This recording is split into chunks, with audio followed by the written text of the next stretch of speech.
আন্তর্জাতিক পর্যায়ে যখন দেশ থেকে গণতান্ত্রিক আন্দোলনের আওয়াজ তোলা যেত না, তখন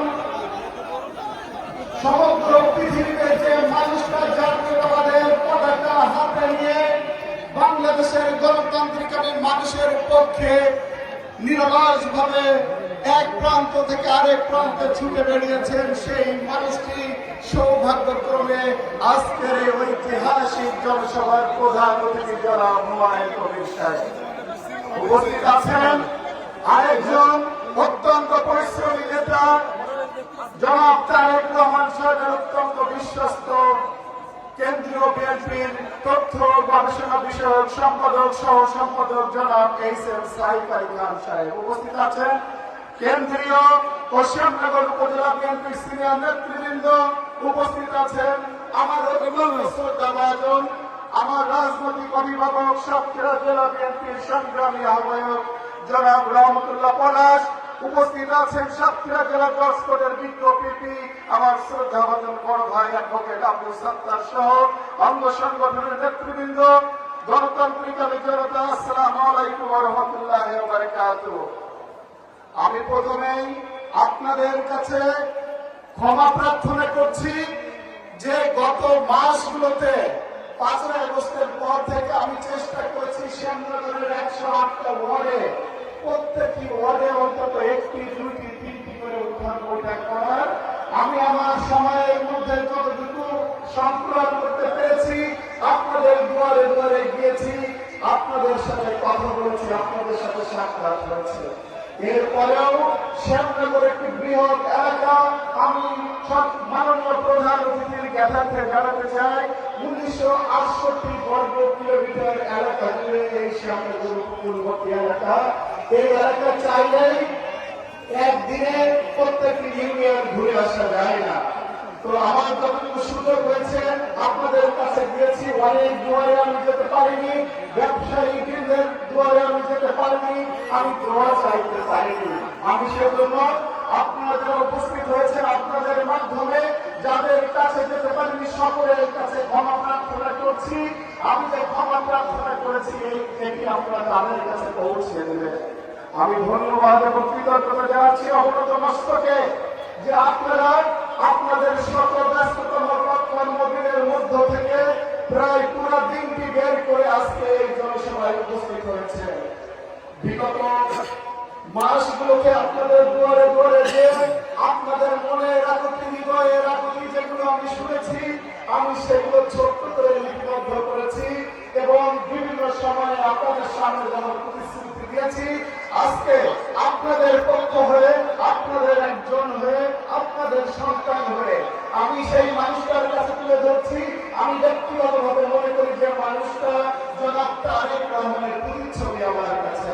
আজকের সবার সম্মানিত প্রধানমন্ত্রীকে আমি জানাতে চাই আমার শ্যামনগরের মানুষের প্রাণের দাবি সুন্দরবন আমাদের পৃথিবীর অল হেরিটেজ, এটাকে আন্তর্জাতিক পর্যটন কেন্দ্র হিসেবে গড়ে তুলতে হবে।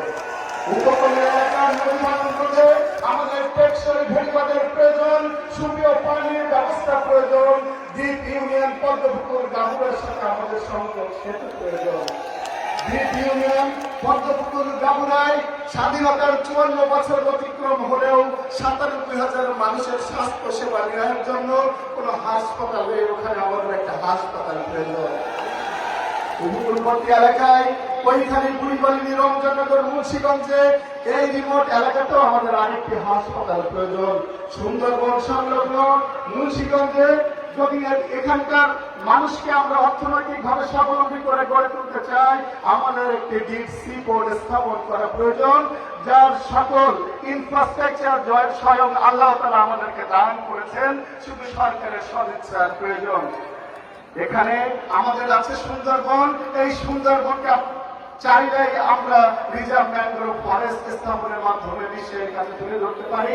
এটি আপনার প্রধানমন্ত্রীকে বিবেচনায় রাখার জন্য আমি বিনয়ের সাথে অনুরোধ করছি সড়ক পথে সুন্দরবনকে পর্যটকদের নিকট তুলে ধরার জন্য প্রস্তাবিত রেল লাইন দ্রুত বাস্তবায়ন এবং এই শ্যামনগরের পাদদেশে সুন্দরবনের পাদদেশে একটি অভ্যন্তরীণ এয়ারপোর্ট আমাদের প্রয়োজন, যাতে সারা বাংলাদেশ থেকে মানুষ যাতে এখানে এসে সকালে এসে সারাদিন সুন্দরবন ভ্রমণ করে আবার তার নিয়ে ফিরতে পারে।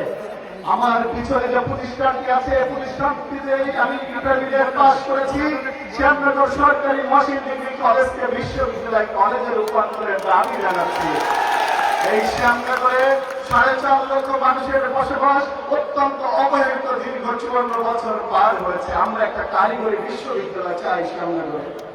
শ্যামনগর উপজেলা স্বাস্থ্য কমপ্লেক্স, এখানে আপনি যদি এখন আপনাকে আমার নিয়ে যাওয়ার সুযোগ হতো, আপনি যে দেখতেন ন্যূনতম 200 থেকে 250 মানুষ ফ্লোরের মধ্যে শুয়ে আছে চিকিৎসা নেওয়ার জন্য।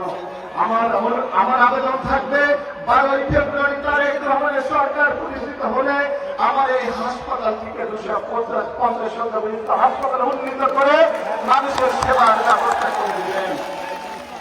প্রিয় শ্যামনগরবাসী, আমি এই কয়টি দাবি আমি মনে করেছি প্রধান অতিথির মাধ্যমে জনাব তারেক রহমান সাহেবের কাছে উপস্থাপন করা প্রয়োজন, এজন্য আমি উত্থাপন করলাম।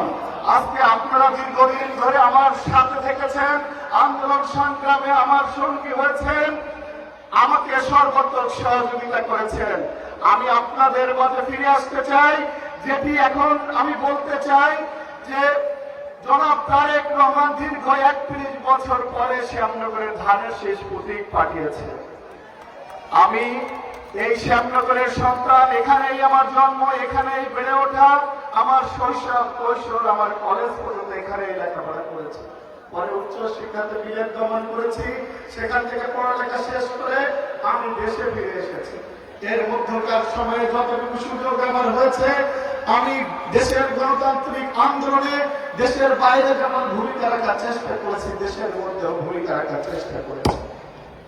আমার একটি পা ক্ষতিগ্রস্ত হয়েছে, আপনারা জানেন। আমি সুস্থ স্বাভাবিক ভাবে চলাফেরা করতে পারি না, সেদিকে আমার মনে কোনো ক্ষোভ নেই। কারণ এই গণতান্ত্রিক আন্দোলনে যে পরিমাণ মানুষ জীবন দিয়েছে, রক্ত দিয়েছে, আহত হয়েছে, পঙ্গু হয়েছে, সে তুলনায় আমার এই ছোট্ট ত্যাগ বড় কোনো বিষয় না। শুধু এটুকু বলতে পারি যে আপনারা যে জুলুম অত্যাচারের শিকার হয়েছেন, আমি কিন্তু আপনাদেরই একজন, আপনাদের বাইরের কেউ নই। আমি আমার জীবনের গত 17 বছরের যত অর্জন, তার সবটুকু বিসর্জন দিয়ে আপনাদের কাছে এসেছি। আপনারা কি শক্ত করে আমার হাতটা ধরতে পারবেন? সকলে ধরবেন? আপনারা যদি শক্ত করে আমার হাতটা ধরেন, আমি প্রতিশ্রুতি করতে পারি আমি আমৃত্যু কখনো আপনাদেরকে ছেড়ে যাব না ইনশাআল্লাহ। আগামী 12 তারিখের নির্বাচনে যদি শ্যামনগর থেকে শ্যামনগরের মানুষ আমাকে ধানের শীষ প্রতীকে বিজয়ী করেন আপনারা, আমি এতটুকু বলতে পারি যে মানুষটি এখানে ছবিতে দেখতে পাচ্ছেন শহীদ রাষ্ট্রপতি জিয়াউর রহমান এবং দেশনেত্রী বেগম খালেদা জিয়া, যে দুজন মানুষ এই বাংলাদেশের জন্য, বাংলাদেশের মানুষের জন্য তাদের জীবন সব কিছু ত্যাগ করেছেন, বিসর্জন দিয়েছেন। সেই দুজন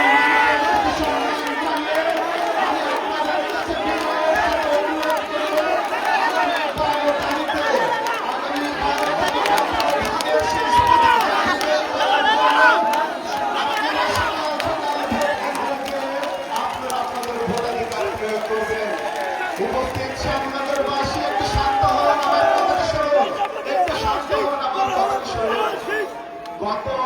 এই নির্বাচনী প্রচারণা যখন শুরু হয়েছে, সারা শ্যামনগরে আমাদের নেতা কর্মীদেরকে হুমকি ধামকি দেওয়া হচ্ছে, আমার নেতা কর্মীকে প্রচার করা হচ্ছে, বিশেষ করে সনাতনীদেরকে রক্তচক্ষু দেখানো হচ্ছে, বিশেষ করে সনাতনীদের রক্তচক্ষু দেখানো হচ্ছে। আমি আপনাদের মাধ্যমে সনাতনী ভাই বোনদের সকলকে উদ্বুদ্ধ করতে চাই, আপনারা নিঃসংকোচে নির্দ্বিধায় ভোট কেন্দ্রে ফিরে আসবেন, আপনাদের ভোটাধিকার প্রয়োগ করবেন, আমাদের নেতা কর্মীরা আপনাদের নিরাপত্তা দিবে।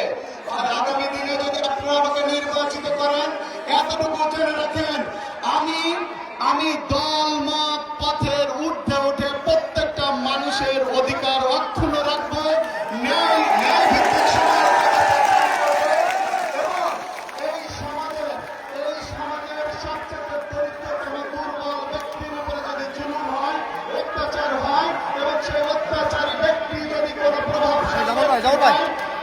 রাজনৈতিক দলের নেতা হয়, এমনকি আমার দলের রাজনৈতিক নেতা হয়, আমার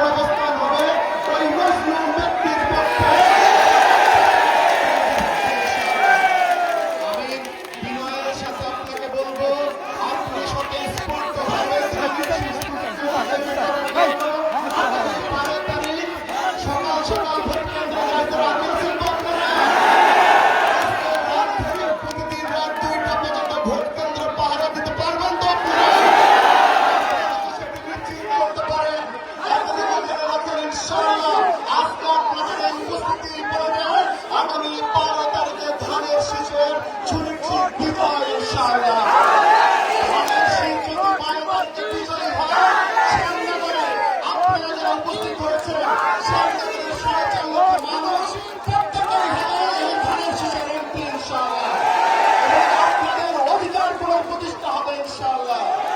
আমি আর কথা না বাড়িয়ে আজকের সভার প্রধান অতিথিকে বক্তব্য দেওয়ার সুযোগ করে দিচ্ছে এবং আপনাদের সকলকে মনোযোগ সহকারে প্রধান অতিথির বক্তব্য শোনার জন্য বিনয়ের সাথে আহ্বান জানাচ্ছি। ভোট দিবেন কিসে?